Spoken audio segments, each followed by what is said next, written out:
यंदा महाराष्ट्रात 13 ऑगस्ट 2026 रोजी श्रावण महिना सुरू होत आहे. या श्रावण महिन्यात कुठल्या गोष्टी अशा आहेत ज्या आवर्जून घरामध्ये करायला हव्यात, ज्यामुळे घरातल्या माणसांची प्रगती होते, घरात सुख शांती समृद्धी येते, इच्छापूर्ती होते. त्याचबरोबर अशा कोणत्या गोष्टी आहेत ज्या चुकूनही श्रावण महिन्यात करू नये, त्यामुळे नुकसान सोसावं लागू शकतं. या सगळ्या गोष्टींबद्दल आज आपण सविस्तररित्या माहिती जाणून घेणार आहोत. त्यामुळे व्हिडिओ शेवटपर्यंत नक्की बघा.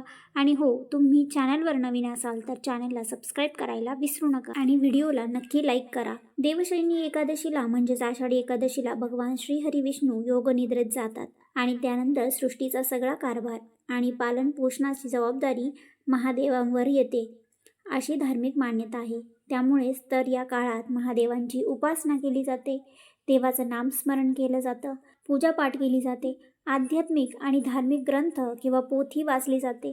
आता आपल्या सर्वांनाच माहिती आहे की श्रावण महिना हा महादेवाची पूजा, आराधना, सेवा करण्यासाठी अतिशय पवित्र महिना मानला जातो. श्रावणातील प्रत्येक सोमवाराला विशेष महत्त्व सुद्धा दिलं गेलं आहे. श्रावणी सोमवारी महादेवाला जलाभिषेक, दुग्धादी अभिषेक, रुद्राभिषेक असे मोठे प्रमाणावर वेगवेगळे अभिषेक केले जातात आणि इच्छापूर्तीसाठी महादेवाकडे प्रार्थना केली जाते. यंदा 17 ऑगस्टला पहिला श्रावणी सोमवार असेल. त्याच दिवशी योगायोगाने नागपंचमी देखील आली आहे.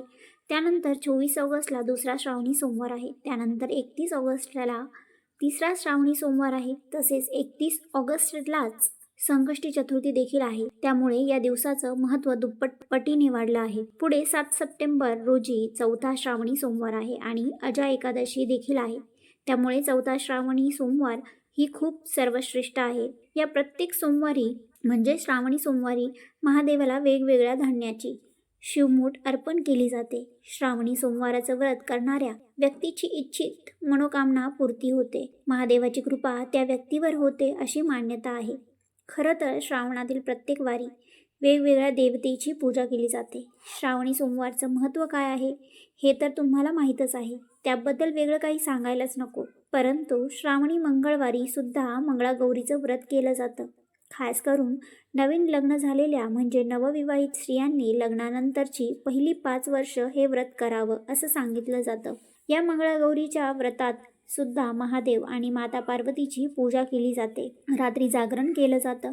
जागरणाच्या वेळी विविध खेळ खेळण्याची पद्धत आहे.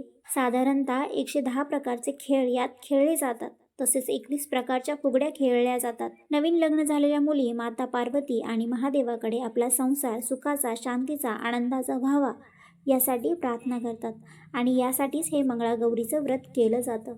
आता श्रावणी बुधवारी काय असतं हे तुम्हाला माहीत आहे का?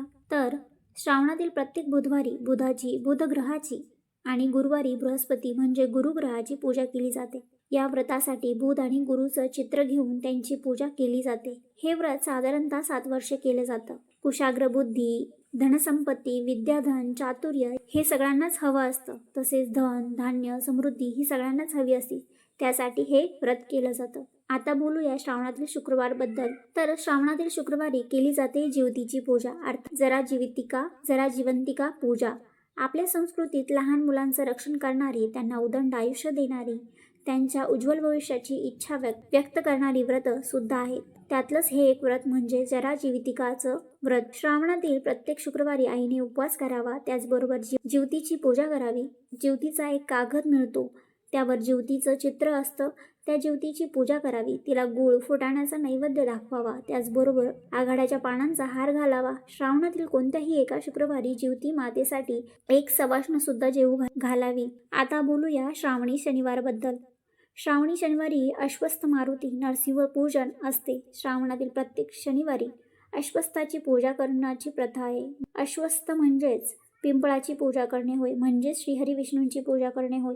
श्रावणातील शनिवारी नरसिंह भगवानाचीही पूजा केली जाते. श्रावणात नागपंचमीचा सणादरम्यानच ज्योतीचा कागद पूजेसाठी बाजारात विकायला असतो. त्यावर भगवान नरसिंह, कृष्ण भगवान, नाग, बुध, बृहस्पती यांची चित्रे असतात. तसेच जरा जीवितिकांचा चित्र असतं. हा एक कागद घरात आणून महिनाभर देवघरात लावला तर सगळ्या देवतांची पूजा त्या वारी आरामात होते. आता बोलूया श्रावणी रविवारबद्दल. पण श्रावणी रविवार मात्र जरा वेगळाच असतो.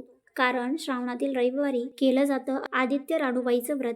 हे व्रत स्त्रियांनी करावं असं सांगितलं जातं. हे व्रत आजही अनेक ठिकाणी मनोभावे केलं जातं. आदित्य राणूबाईचं व्रत म्हणजे आदित्य म्हणजे सूर्य आणि राणूबाई म्हणजे सूर्याची पत्नी, या दोघांची पूजा या व्रतामध्ये केली जाते. मित्रांनो, या प्रत्येक व्रताचं फळ आहे ते वेगवेगळ्या स्वरूपाचं. आदित्य राणूबाईचं व्रत केल्याने दारिद्र्य नष्ट होतं आणि सुख शांती समृद्धी घरात येते अशी मान्यता आहे. मंडळी, ही एवढी सारी व्रते श्रावणात येतात. आपल्या या धार्मिक चॅनलवर मी श्रावणात केल्या जाणाऱ्या सत्यनारायण व्रता पूजेचे अध्याय अपलोड केले आहेत, त्यामुळे तुम्ही ते नक्की ऐका. त्याचबरोबर शिवलीलामृत ग्रंथाचे सर्व अध्याय मी या चॅनलवर अपलोड केले आहेत, तेही जरूर ऐका. तसेच शिवस्तुती, शिवमंत्र, शिवस्तोत्र, चालीसा इत्यादी व्हिडिओही तुम्हाला पाहायला मिळतील. मित्रांनो, यंदाच्या श्रावण महिन्यात 27 ऑगस्टला नारळी पौर्णिमा आहे आणि 28 ऑगस्टला आहे वरदलक्ष्मी व्रत, तसेच रक्षाबंधन.